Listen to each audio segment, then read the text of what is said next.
Queridos amigos, sejam todos bem-vindos. Dentro de instantes iniciaremos a nossa transmissão.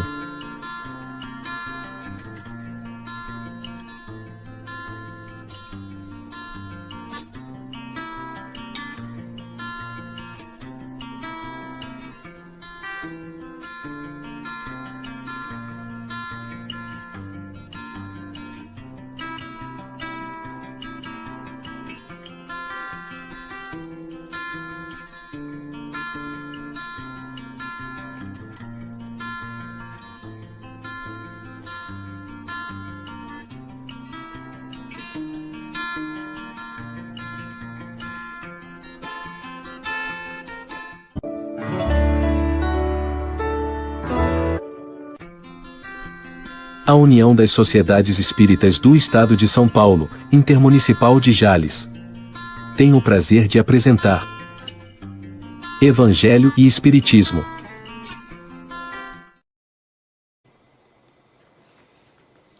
Olá, queridos amigos, queridos irmãos do canal da União das Sociedades Espíritas do Estado de São Paulo, ao Intermunicipal de Jales, aqui do Noroeste Paulista.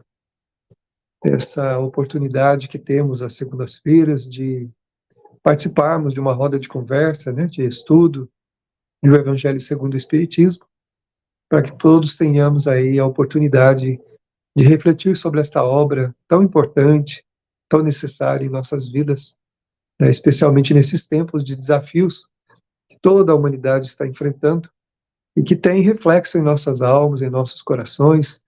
Não dá para ficar completamente imune a esses problemas que vivemos em humanidade. Mas o Evangelho é um refrigério para as nossas almas, traz entendimento, traz alegria, traz esperança, nos orienta, nos direciona para um futuro melhor, para uma vida melhor, sabendo que Jesus está no controle aqui, no leme da terra, dessa embarcação que gravita no universo, levando para todos os espíritos aqui que habitam a oportunidade da evolução, a oportunidade da melhora. Então estamos aqui nesse momento, neste dia de Natal, nessa noite de Natal, nesse momento tão significativo para nós cristãos, para a humanidade cristã, que busca através desse momento buscar aí a lembrança de nosso Mestre Jesus. Então nós estamos iniciando aqui a nossa atividade, agradecendo aí ao nosso público querido que está conosco nesta noite, que nos acompanha, que interage conosco também nesses momentos. E agradecendo também com todo carinho a Web Rádio Fraternidade, a Web Rádio Deus Conosco, que nos retransmite, fazendo chegar mais longe a outros corações esse momento também. Nosso respeito, nosso carinho pelo trabalho desses nossos irmãos queridos. E recebendo mais uma vez, aqui no canal da USE, nossos queridos amigos, irmãos, o Max Lande de Lacerda e o Geraldo Campetti, lá da FEB, Sejam bem-vindos, Max, seja bem-vindo à nossa atividade desta noite mais uma vez. Boa noite, Davi, muito obrigado. Boa noite, amigas e amigos. Muito obrigado por estarmos juntos nesse dia tão especial em que vamos falar sobre o Evangelho, Geraldo?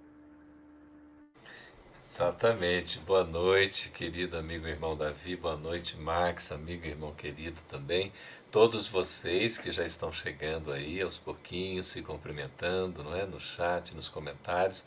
Sejam todos muito bem-vindos. Realmente, Davi, uma noite especialíssima em que a gente recorda simbolicamente o nascimento do Cristo, o nascimento de Jesus. Então que tenhamos aí uma hora de Evangelho de uma maneira bem agradável, bem consoladora e instrutiva a todos nós.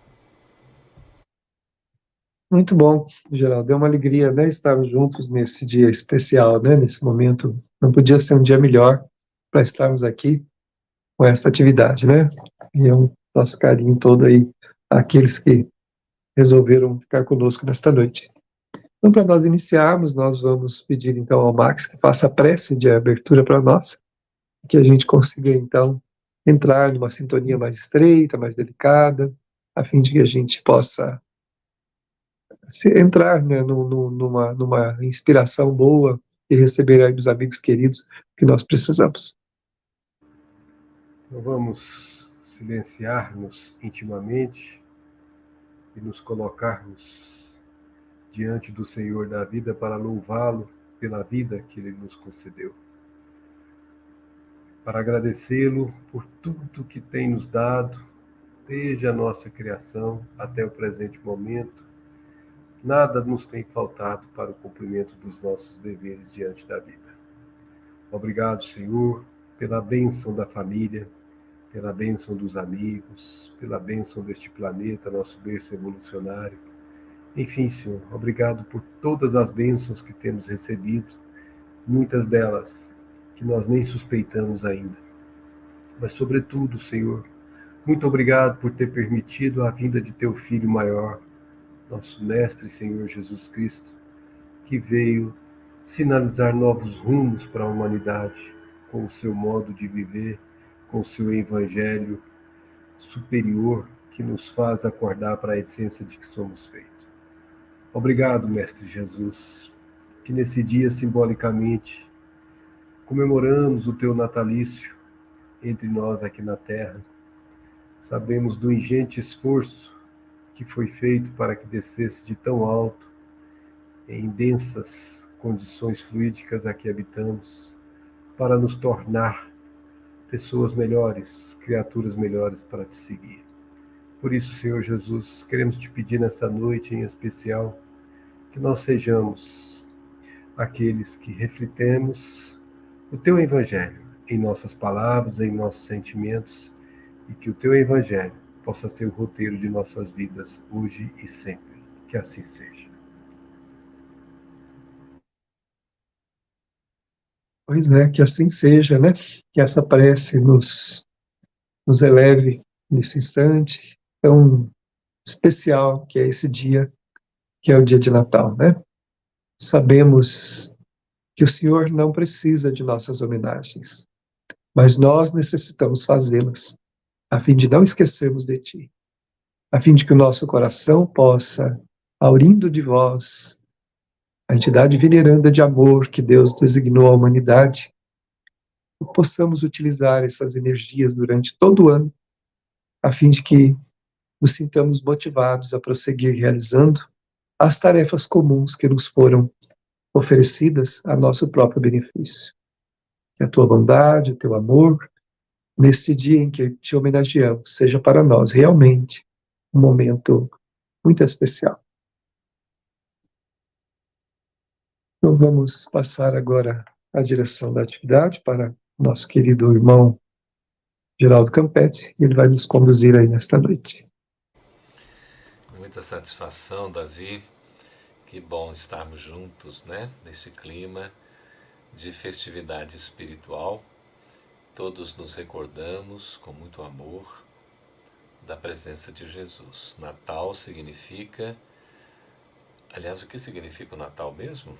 É uma boa pergunta, né, Davi? Pessoal, você já antecipou aí, o Max também na prece, mas a gente vai fazer essa pergunta para vocês. Qual o significado do Natal? Já que hoje é o dia em que a gente comemora o Natal, o nascimento do Cristo, qual o significado do Natal na vida de vocês? Respondam para nós aí, enquanto a gente vai aqui estudando a sequência do Evangelho segundo o Espiritismo.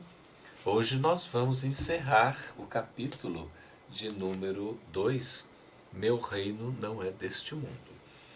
E aqui ao longo da nossa leitura, dos comentários, a gente tem uma outra pergunta para vocês também. Então, por favor, já se, digamos assim, não se precipitem, mas, por favor, respondam a questão aí que está formulada. Qual o significado do Natal em minha vida, não é? Então, coloca aí para nós esta importância, este significado de Jesus em nossas vidas. Nós temos o item 8, que vai encerrar o capítulo 2, Meu Reino Não É Deste Mundo, e é um capítulo pequeno até, são apenas 8 itens, e o item 8 encerra com as chamadas instruções dos Espíritos. São aquelas mensagens que Allan Kardec ele consolidou, tendo um apanhado de cerca de 1 milheiro de mensagens advindas de 1.000 centros espíritas do mundo inteiro. E ele faz uma seleção de em torno de 10% desse conjunto, selecionando cerca de 100 mensagens para compor aí boa parte digamos, dos capítulos do Evangelho. São 28 capítulos ao total, e nós temos aí a maioria dos capítulos, não são todos, mas a maioria traz essa, digamos, última parte de cada capítulo, a segunda parte, que são as chamadas instruções dos Espíritos. Kardec organizou, compilou, selecionou essas mensagens, ele explica isso para nós na introdução aqui do Evangelho segundo o Espiritismo, como foi feito esse trabalho, né? E a gente tem aqui uma mensagem muito significativa, que é inclusive de uma rainha de França, em Havre, 1863. E é tão interessante porque o título do capítulo é Meu Reino Não É Deste Mundo. E nessas instruções dos Espíritos, nesta mensagem, portanto, né, de autoria desse Espírito, que é uma rainha de França, ela intitula Uma Realeza Terrestre, num contraponto interessante com a fala do Cristo quando diz que o reino dele não é deste mundo. Então nós vamos analisar inclusive este contraponto aqui entre esta mensagem, o seu título e o próprio título do capítulo, e evidentemente com o significado destas coisas, né? O que significa também o reino de Jesus não ser deste mundo e o que significa uma realeza terrestre. Então nós vamos passar a gentileza aqui para o nosso querido Max, para fazer, Max, a leitura do primeiro parágrafo, né? Nós temos aqui, são 5 parágrafos ao total, né? Esse primeiro ele é um pouco maior, mas eu queria que você fizesse a gentileza de fazer a leitura e já começar as explicações. Você e Davi explicam, por favor, após a sua leitura, ok? Ok. Uma realeza terrestre. Quem melhor do que eu pode compreender a verdade destas palavras de nosso Senhor? O meu reino não é deste mundo. O orgulho me perdeu na terra. Quem, pois, compreenderia o nenhum valor dos reinos da terra se eu não o compreendia? Que trouxe eu comigo da minha realeza terrena? Nada, absolutamente nada. E como, para tornar mais terrível a lição, ela nem sequer me acompanhou até o túmulo. Rainha entre os homens, como rainha, julguei que penetrasse o reino dos céus. Que desilusão! Que humilhação, quando em vez de ser recebida aqui, qual soberana, vi acima de mim, mas muito acima, homens que eu julgava insignificantes e aos quais desprezava por não terem sangue nobre. Oh, como então compreendi a esterilidade das honras e grandezas que com tanta avidez se requestam na terra. Esse é o capítulo de um exemplo clássico, né? Uma pessoa que passou pela experiência de uma posição que na Terra, principalmente no século XIX, ainda, né, em alguns países como a Inglaterra, tem uma importância enorme, né? Quando se considera a questão da realeza, você tem até o título de súditos até hoje, né? Em termos da Inglaterra, por exemplo, e você percebe o quanto esse tal de sangue nobre ele era considerado, assim, aqui na Terra de forma diferenciada, como se fosse algo especial. E que surpresa, né? Que surpresa desagradável enfrenta essa rainha que teve pelo menos a honradez e a humildade de se pronunciar com a sua própria experiência, fazendo essa cartaz, e ela teve uma decepção tremenda, porque sempre servida, esperou chegar lá e ser tratada do mesmo jeito. E quando ela menos percebe, os súditos, que não eram de sangue nobre, estavam não acima, muito acima do que ela ali esperava, né? Aqui, fazendo um paralelo, é interessante a gente observar que o como a gente vive na Terra determina o como a gente vai entrar no reino dos céus ou no plano espiritual, né? Tem um exemplo que acho que todos os espíritas conhecem, mas nós vamos trazê-lo aqui à tona para nós refletirmos, que é o caso da família de André Luiz. Vamos pensar. Morava o pai, a mãe e ele, os três principais ali que pelo menos ele destaca no livro. E quando desencarnam, observem o destino de cada um dos personagens. A mãe vai para um plano superior que o André Luiz, para alcançar, tinha que ir pelo sonho, porque não tinha vibração espiritual para acessar o plano em que a mãe estava, enquanto a mãe podia ir até ele, porque quem pode mais pode menos. Elas podiam descer para um plano de menos vibração, mas ele não podia subir. E habitavam o mesmo lar. Mas pior ainda, o seu pai, que era um ozenário, emprestava dinheiro a juros escorçantes, fazendo com que pessoas sofressem. André Luiz tem uma decepção tremenda de reencontrar com uma pessoa que o pai fizera sofrer num processo de não perdoar a dívida, ou pelo menos conceder mais prazo. O André Luiz passa um vexame, né, vamos chamar assim. Quando soube da situação do pai, o pai estava numa região umbralina mais densa do que a região umbralina que o André Luiz mesmo tinha passado por um tempo, né? Então vamos observar. A mãe devotada, né, tentava juntar ao máximo aquelas famílias que o pai tentava retirar. E o André Luiz vivendo a vida sem considerar aquilo que é a essência, né, vivendo para atender os valores sensoriais, para atender o conforto, mas não se preocupando do ponto de vista de estar no mundo sem ser mundano, né? Acabou sendo mundano, se envolvendo em coisas mundanas, e ele, sem ter sido necessariamente mal, teve uma posição que foi intermediária entre a mãe e o pai. E o pai, tendo uma posição realmente muito complicada, que prejudicou muitas pessoas, realmente colocado numa posição espiritual bem inferior. Então vejamos o caso da rainha que aqui se pronuncia e o caso desses três membros de uma mesma família. Nós podemos ter dentro de uma mesma família, como tinha dentro daquele mesmo reinado, indivíduos que estavam em posições que aparentemente eram diferentes, socialmente falando, mas na realidade as posições espirituais eram bem distintas. E essa aferição de valores, ou como diz Emmanuel numa determinada passagem, a prestação de contas na aduana, né? O que nós vamos passar na aduana, lá do mundo espiritual, essas só os valores internos, o que Jesus chamou de tesouros, que a traça e a ferrugem não consomem, que o ladrão não mine nem rouba, né? Então nós temos que refletir, gente. Nós estamos aqui hoje falando do dia do natalício do nosso mestre. Será que nós estamos considerando isso nos nossos modos de viver? Será que o que nós estamos fazendo realmente está levando para dentro de nós o que vai ser importante para passarmos por essa aduana? Ou estamos apenas fazendo aquisições daquilo que não serve para o mundo espiritual e que vai ser um restritivo na hora de passar? Então esse, eu acho que é o ponto chave aqui que a nossa querida rainha nos faz pensar, né, Geraldo? É isso mesmo, Max, bem explanado, viu? Bonito esse exemplo aí da família de André Luiz, porque a gente acha que quando desencarnar, né, a gente vai encontrar com facilidade aqueles a quem a gente ama, ou com quem a gente teve contato, né, familiar principalmente, e claro que é uma das grandes possibilidades, mas não é uma certeza, porque depende do nosso mérito, né?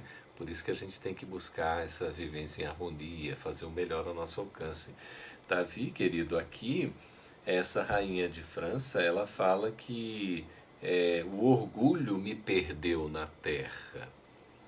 Eu queria que você explicasse um pouco para nós essa questão, né? Além das considerações que você fizer, por favor. Eu fiquei assim querendo ouvir mais sobre essa questão do orgulho. Ela se perdeu por orgulho na terra. Era uma rainha, certamente tinha bastante orgulho, imagino eu, não é? E ela se perdeu na terra pelo orgulho. Como é que é isso, Davi? Pois é, Geraldo, é interessante isso, né? Mas a gente percebe aqui, né, primeiramente, um total desconhecimento dela do mundo espiritual, né?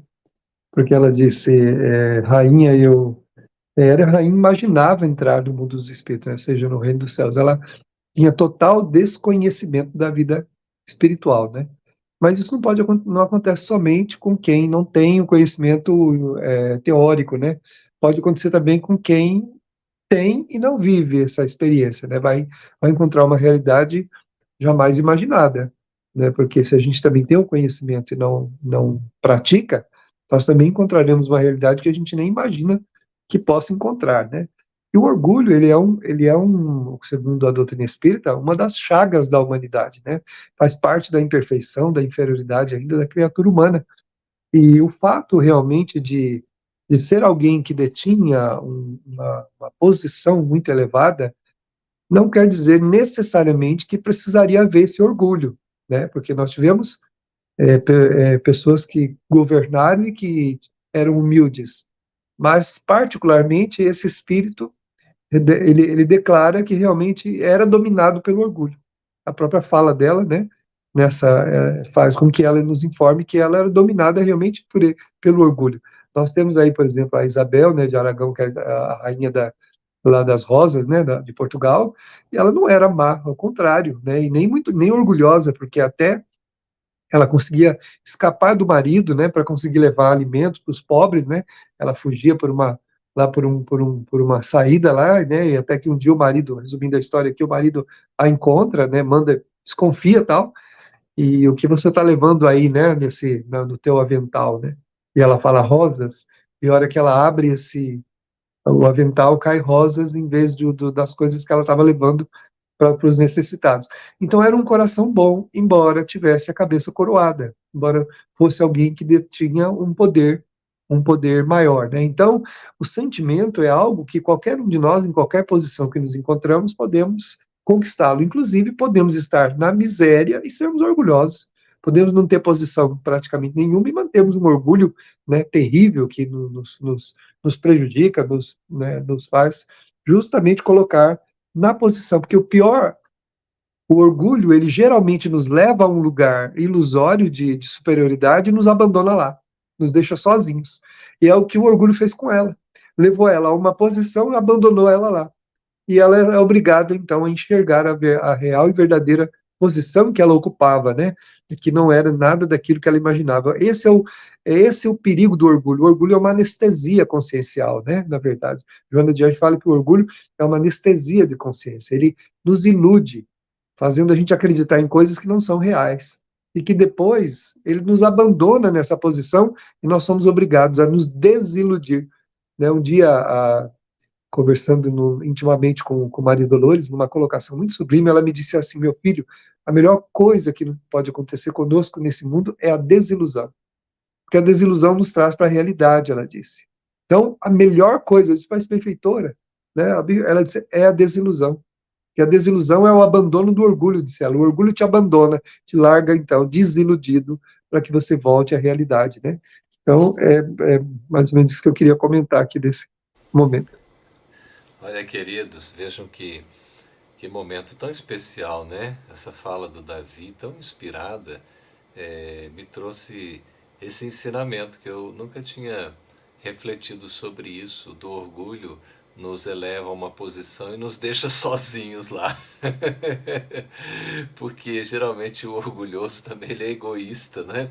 Ele vai viver só para si, se acha melhor, só que ele, nesse processo, né, de isolamento, entre aspas, ele não vai ter os seus súditos, ele pode ser levado inclusive a essa própria desilusão em algum momento para cair em si, para acordar, né, consciencialmente.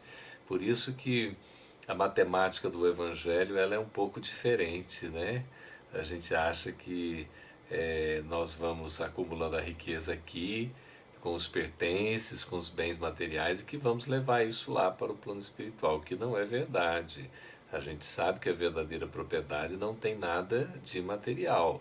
É na questão moral, ética e espiritual, não é isso? A inteligência, os valores que nós cultivamos.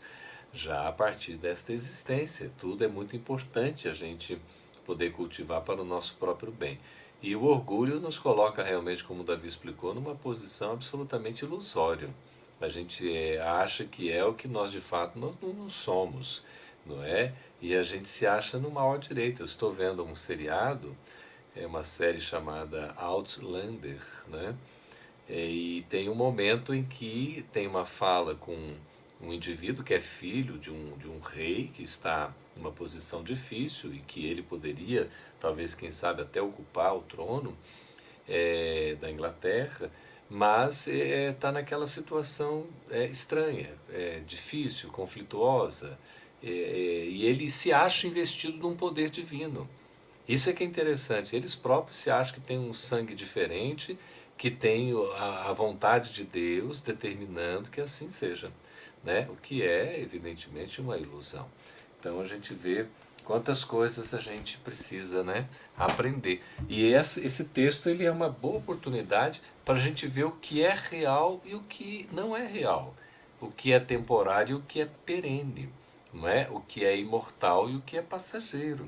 Esse segundo parágrafo que eu vou pedir o Davi para ler para nós e fazer o comentário, ele já traz assim revelações importantíssimas sobre o que é a verdade, o que é de fato valor, não é? É real, em contraposição ao que nos ilude, ao que nos engana. Já vai passando mais o reino espiritual, né, na contraposição com esse reino material. Por favor, Davi. Certamente. Então vamos aqui ao segundo parágrafo, né, dessa edição aqui, né, que é a edição da FEB, né, essa edição aqui que é do Guilherme Ribeiro, né, essa edição especial aqui de capa dura, muito bonita, muito elegante aqui que nós temos aqui. Para se granjear um lugar neste reino, são necessários a abnegação e a humildade, a caridade em toda a sua celeste prática, a benevolência para com todos. Não se vos pergunta o que fostes, nem que posição ocupastes, mas que bem fizestes, quantas lágrimas enxugastes. Olha só que riqueza que existe nesse parágrafo, né? O orgulho, ele serve a si mesmo, e ele se serve de quem o adota, né, para poder se servir, porque a pessoa, mesmo quando ela aceita outros à sua volta, na condição que ela entende que merecer a sua reverência, alguma coisa assim, na verdade é para usar, é para ter essas pessoas a seu serviço. Então a gente vê nas cortes aquele número grande de bajuladores, né, de pessoas que bajulam, que servem, mas não porque amam verdadeiramente, não porque querem, né, agradar simplesmente, mas porque têm interesses próprios que o orgulho do outro estimula neles, né? Então todo mundo é estimulado no orgulho daquele que se coloca ali como maior. E aqui ele está dizendo que para granjear, né, um lugar nesse reino, essas posições não adiantam, né? Que são necessários a abnegação, em primeiro lugar, a humildade e a caridade em toda a sua celeste prática, ou seja, uma entrega ao verdadeiro sentido da vida, né? Uma entrega ao verdadeiro sentido que a vida tem, que não é exatamente este que nós buscamos, porque se nós cumprimos uma tarefa nesse mundo, representando alguma coisa em algum lugar que nos dê algum tipo de destaque, nós não somos aquilo. Nós estamos apenas cumprindo uma função. Nós somos o que os nossos sentimentos eles determinam. Então, o que nós temos como sentimento é o nosso verdadeiro patrimônio, né? Então, será que nós temos verdadeira abnegação, humildade, caridade? Então, esses são os sentimentos que nós devemos conquistar, né, que não depende da posição que nós ocupamos. Qualquer um de nós pode buscar vivenciar e ter esse sentimento, que é os únicos que vão nos representar no mundo espiritual, diante da consciência.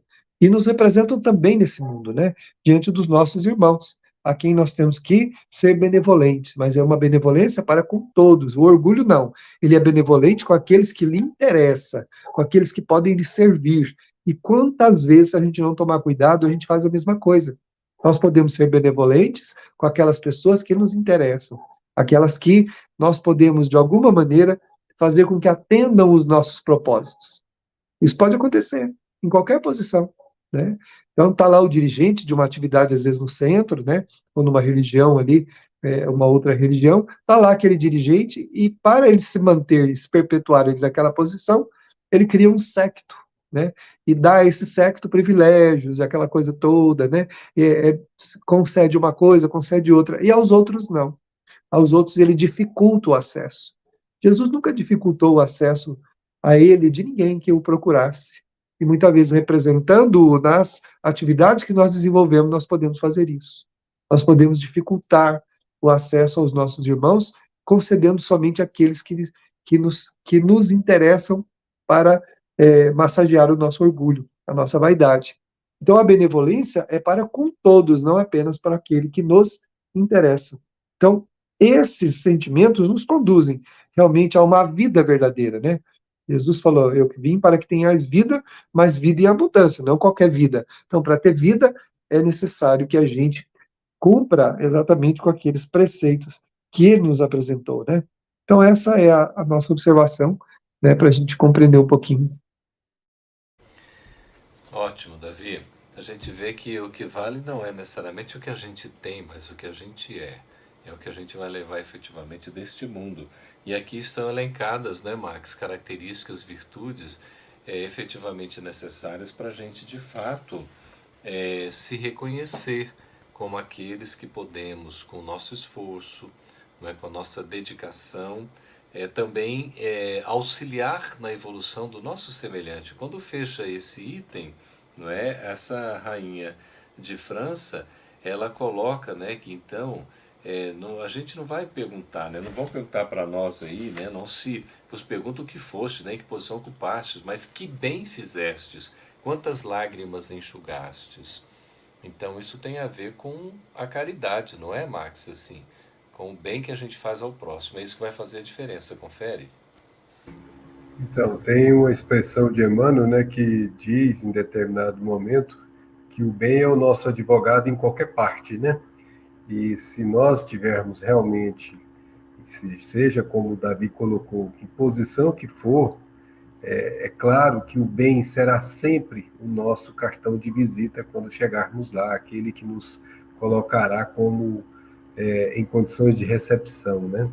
Mas é importante a gente observar também que a gente está falando aqui da rainha, né? E o Davi colocou o caso de uma outra para comparar e fazer a posição oposta.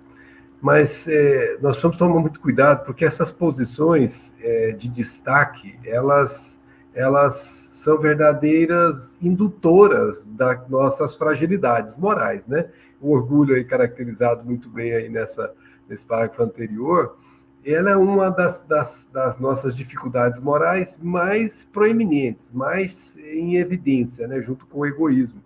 E assim, quando você é colocado nessa posição de destaque em que as pessoas te bajulam, em que as pessoas te colocam em posição de endeusamento, pode chegar a esse nível, né?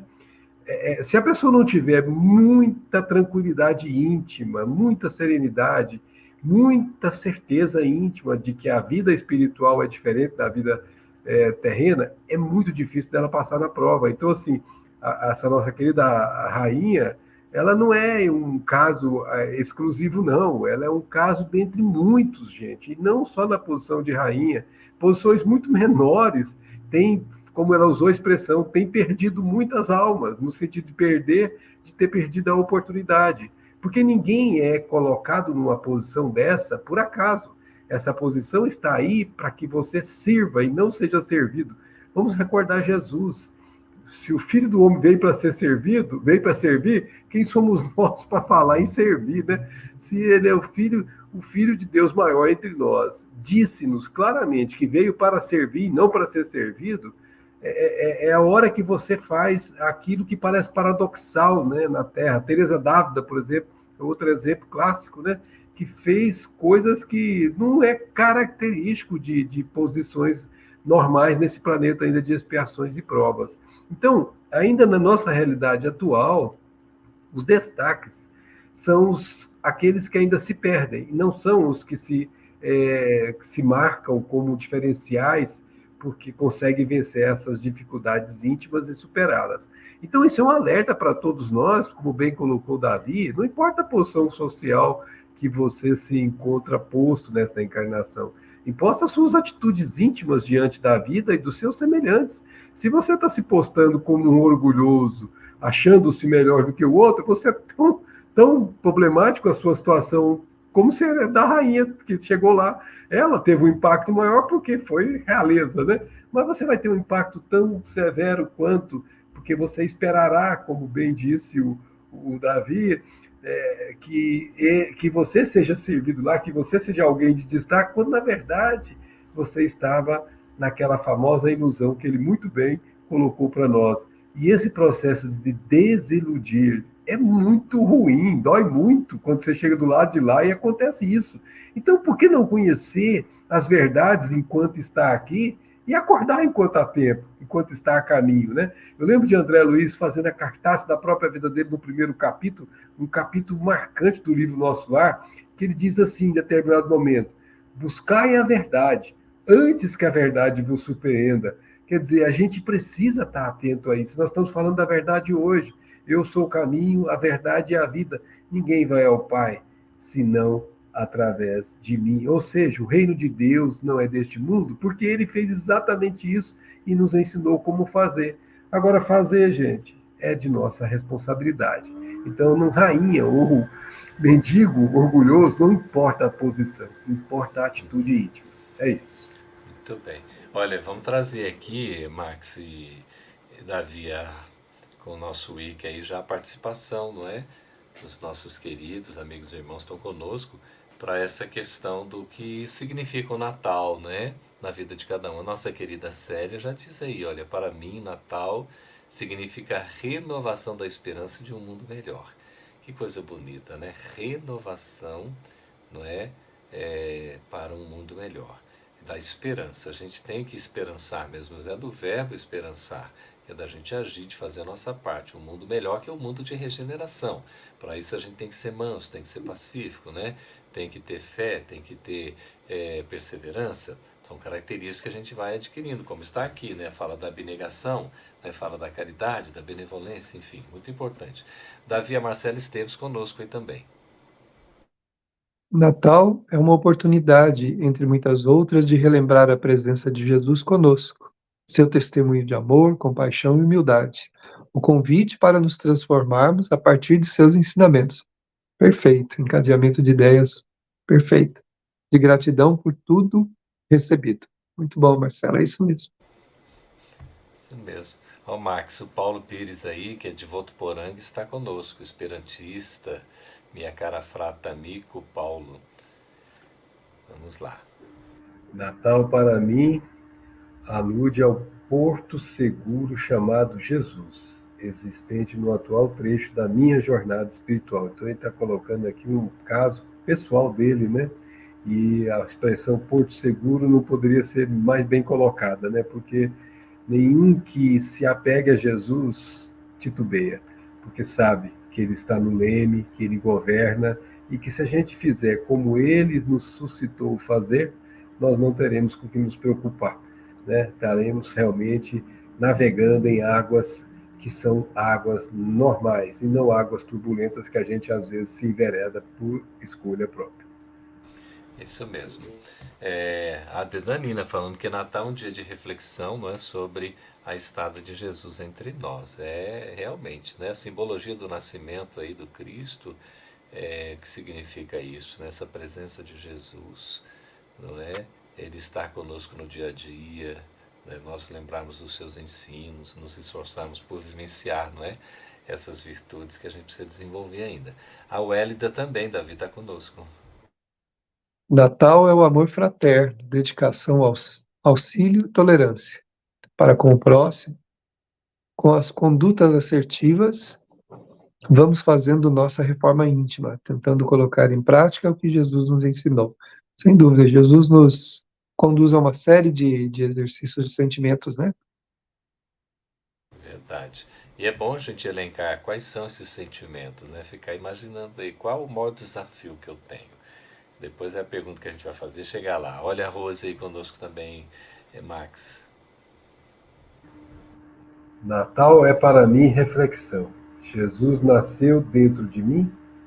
O que faço para mantê-lo vivo? Procuro rever esses conceitos e não me deixar envolver só pela simbologia da época. Exatamente. A simbologia ainda é forte no nosso planeta, mas ela já é um avanço também, né? Porque pelo menos nessa época, se você observar, as pessoas tendem a ficar mais fraternas, mais serenas, mais tranquilas. Esse momento é uma maneira de, pouco a pouco, ajudando a despertar muitos de nós, né? Mas, de fato, a essência do Natal é que precisa ser buscada, e nós que já estamos nesse estágio, não podemos desconsiderar isso, né? A gente tem visto tanta árvore de Natal com Papai Noel e tão pouco manjedourazinha ali representando a presença de Jesus, né? Até nos centros espíritas a gente vê árvore de Natal. Ontem mesmo fazíamos uma palestra e vimos uma árvore de Natal dentro do centro, né? Simbolizada na parede. Então, assim, ainda há essa significação, né, que para as pessoas representa muito, mas na verdade a essência é a nossa ligação com Jesus. Essa ligação, né, o renascimento do Cristo em cada dia da nossa vida. E eu já lanço aqui a pergunta que vai ficar para nossa reflexão, para cada um de vocês, se quiserem responder aqui, pode, mas escolher o que seja o maior desafio a enfrentar, né, agora, nesse finalzinho de ano, no próximo ano que vem. Qual é o principal desafio, a virtude que precisa desenvolver?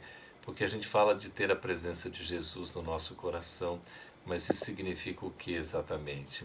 Certamente é uma caminhada de esforço de melhoria constante. E para a gente se melhorar, para se renovar, o que eu preciso fazer, não é? Qual é, assim, o meu maior embate, o meu maior desafio? Certamente cada um vai buscar o seu, pode ser até semelhante ao do outro, mas é o de cada um. Então vamos refletir sobre isso. Se quiserem compartilhar alguma coisa, fiquem à vontade. Olha, na sequência aqui nós temos, não é? Já o antepenúltimo parágrafo. Vou pedir, Davi, que você leia, por favor, e traga para nós aí os ensinamentos de maneira objetiva, que o nosso tempo está voando, querido. Está bem. Ó Jesus, tu dissestes, teu reino não é deste mundo, porque é preciso sofrer para chegar ao céu, de onde os degraus de um trono a ninguém aproximam. A ele só conduzem as veredas mais penosas da vida. Procurai-lhe, pois, o caminho através das urzes e dos espinhos, não por entre flores. A impressão que ela está dizendo que a gente tem que sofrer, né, para chegar ao reino dos céus, mas não é. Ela está dizendo para a gente que nós temos que enfrentar as dificuldades, né, não procurando facilidades para resolvê-las, não dando pasto à nossa vaidade, não dando pasto ao nosso orgulho, às nossas inferioridades morais, porque elas são fáceis, elas são caminhos mais simples de serem percorridos. Os caminhos bons, devido à nossa imperfeição, eles são difíceis e muitas vezes representam até espinhos para nós, espinhosos, complicados, porque a gente vai ter que fazer renúncia, a gente vai ter que fazer, né, vai ter que fazer sacrifícios para vencer más tendências, e não é fácil fazer isso, mas é esse caminho que conduz a esse reino celeste, né, na nossa alma, e porque é um caminho onde a gente vai vencendo em si mesmo as próprias limitações que a gente tem. Então, essa é a observação aí que eu tenho desse item. É interessante, ela se dirige a Jesus, né? Ó Jesus. Tão bonito, porque aqui nesse momento ela, né, está se reconhecendo, né, a importância de Jesus, o seu ensino e a disposição que ela tem para, diante dessa decepção, né, Davi, como você estava falando, a, a benfeitora, né, dizendo a desilusão, que realmente é um baque para nós, mas é uma forma da gente acordar, não é? E quanto antes acordar, melhor para a nossa própria felicidade. Então, ela que estava, quando se dirige a Jesus aqui, ela já está realmente muito mais aberta, né? Está caindo em si, está buscando esse desenvolvimento. Max, faça a leitura, por favor, do próximo e a explicação para nós. Ok?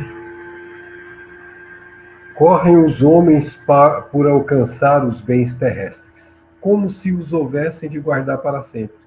Aqui, porém, todas as ilusões se somem. Cedo se apercebem eles de que apenas apanharam uma sombra e desprezaram os únicos bens reais e duradouros, os únicos que lhes aproveitam na morada celeste, os únicos que lhe podem facultar acesso a esta. Então, ela está falando exatamente daqueles bens que são os nossos patrimônios das virtudes, os nossos bens que são conquistados através da renúncia, através da devoção, através da caridade, enfim, aqueles mesmos valores que ela colocou no início, e, sobretudo, do bem, né, que nós passamos, que já destacamos que o bem é realmente a segurança para a entrada serena no reino dos céus. Gradativamente, de escala em escala, a gente um dia atingirá o reino dos céus, quando então não precisaremos mais reencarnar, porque teremos superado as nossas próprias dificuldades íntimas, né, Geraldo? É verdade, Max. Eu queria até trazer aqui, Davi, querido Max, amigas e amigos, uma reflexão sobre esse livro, Tempos Líquidos. Ele foi escrito por um sociólogo e filósofo polonês, Zygmunt Bauman, e ele desenvolve uma teoria chamada da liquidez. Então ele fala de tempos líquidos, sociedade líquida, medos líquidos, amor líquido, relações líquidas. Não sei se vocês já ouviram falar.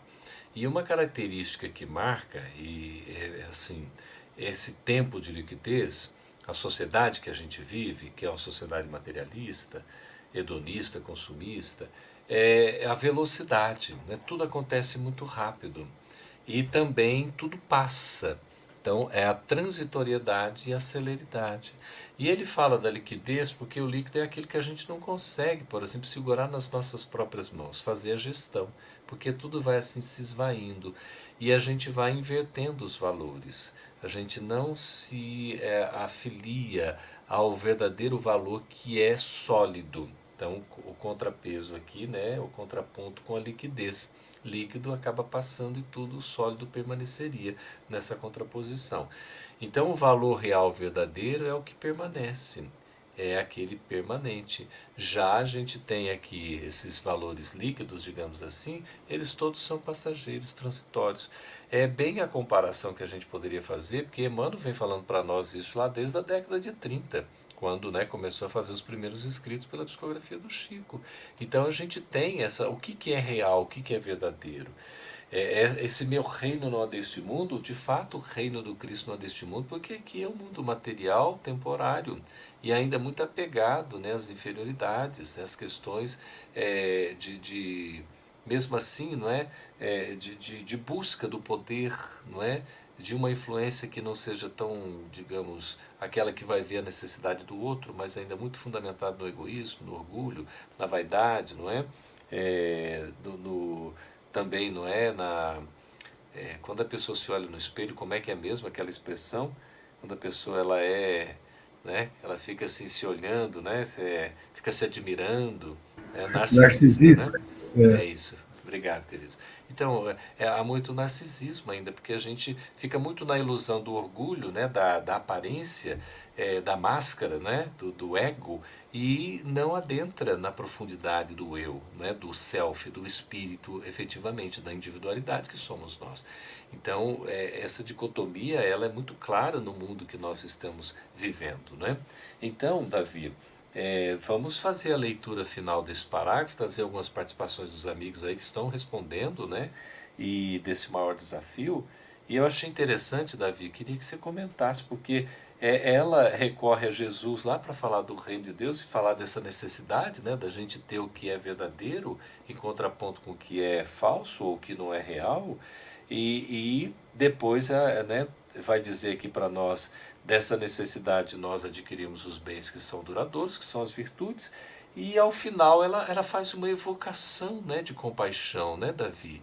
A gente vai vendo que o espírito ele vai se tocando, né, ele vai ficando assim, parece que mais piedoso, né, com relação à própria situação e à situação dos outros.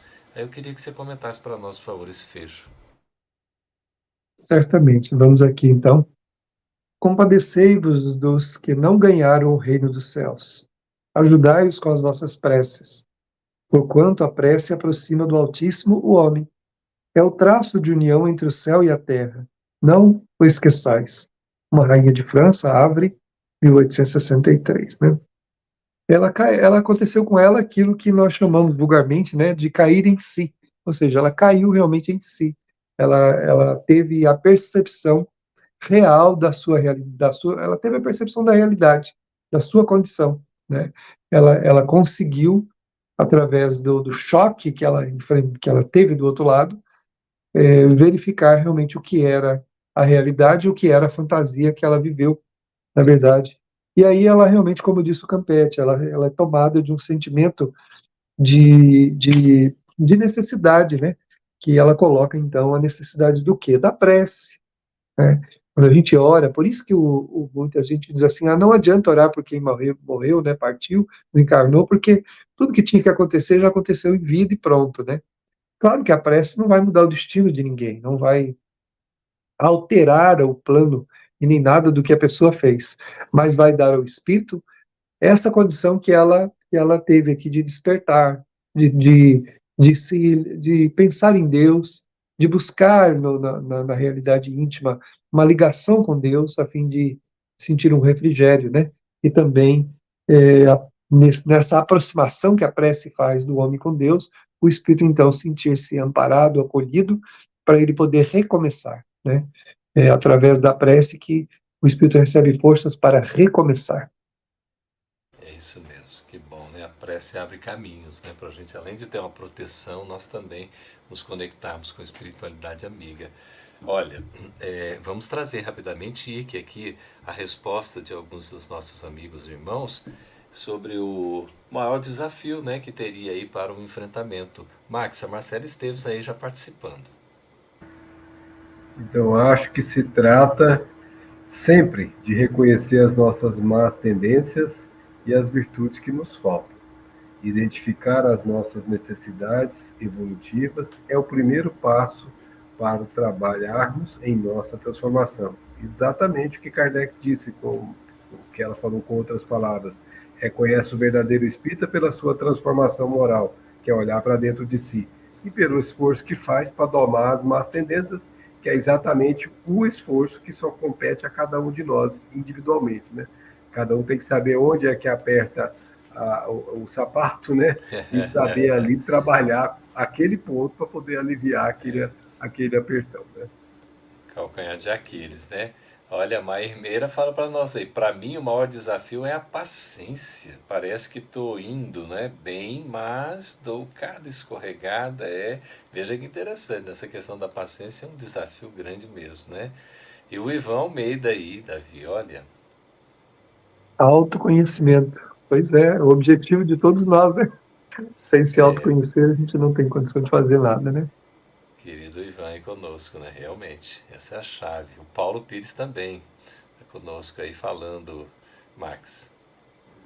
Então, internalizar plenamente a Boa Nova é um trabalho de longo alcance, né? Nós vamos fazendo pouco a pouco, Paulo. Isso. Nenhum de nós aqui conseguiu ainda ter a plenitude da Boa Nova, senão nós já estaríamos na condição de espíritos crísticos, né? Mas nós estamos trabalhando nessa direção, e que isso é que é importante. O esforço que se faz, motivado pela boa vontade, faz com que nós nos destaquemos de nós mesmos, pouco a pouco, e vamos conseguindo atingir estágios compatíveis com os nossos desejos íntimos sinceros, né? Isso.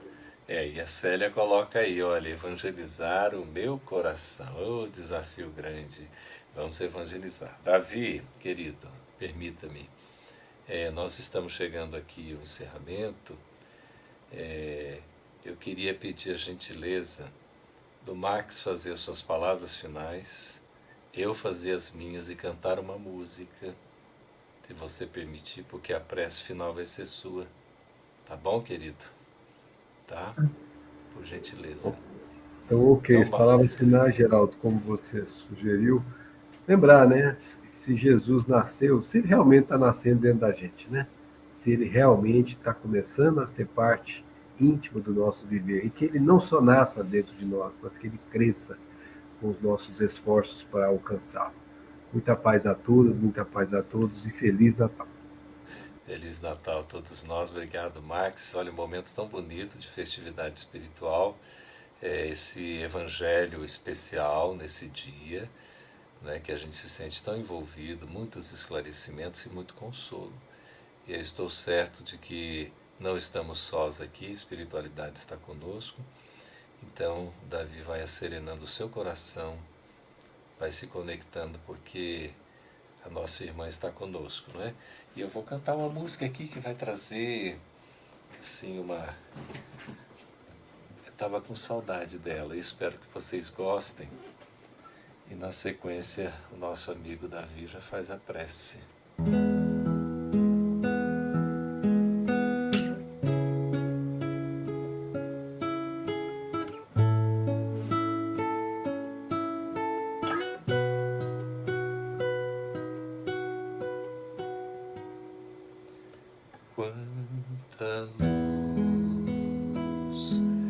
neste ambiente, descendo sobre nós, vibrando em nossa mente. Quanta luz, quando assim em prece, como a alma cresce aos olhos de Jesus. Quanta luz, pois em oração a voz do Mestre fala ao nosso coração. Quanta luz descendo sobre nós. Quanta luz, quanta luz, quanta luz.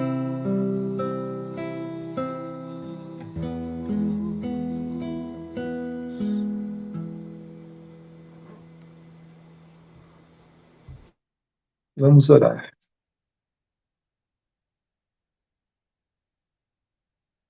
Senhor, estamos na Tua presença como humanidade. O universo é o nosso domicílio e a humanidade é a nossa família, da qual, Senhor, sois o nosso irmão mais velho. Gostaríamos, Senhor, de neste Natal te apresentar uma realidade diferente da que estamos vivendo. Mas é tão prazeroso, Senhor, recebê-lo em nossa família, em nossos corações. E renovamos as nossas esperanças contigo, de que amanhã conseguiremos, Senhor, vivenciar uma experiência melhor do que a que estamos vivendo agora. Ajude-nos, Senhor, a enxugar lágrimas, em vez de desencadeá-las. Auxilia-nos, Mestre, a perfumar o coração humano com o amor que nos ensinastes. Que de nossa boca, venerando o Mestre, Senhor menino, saiam apenas palavras de luz, a fim de minimizarmos a escuridão e aumentarmos as claridades nos corações humanos. Ajuda-nos, Senhor, para que nossas mãos, à semelhança das tuas, que segurando a mão da mamãezinha querida no coxo dos animais, apresentaste-nos o exemplo da humildade e contigo queremos aprendê-la também. Ensina-nos, Senhor, a caminhar na direção da necessidade de tantos quantos não podem se levantar do seu catre de dor e nos aguardam a visita, que seja pequena e singela, a fim de lhes levar um pouco de brandura, de esperança e de paz. Só temos uma palavra, divino amigo, para dizer-te, ó Senhor menino, muito obrigado, Senhor, estejas conosco, estejas em nosso coração, agora e sempre, assim seja.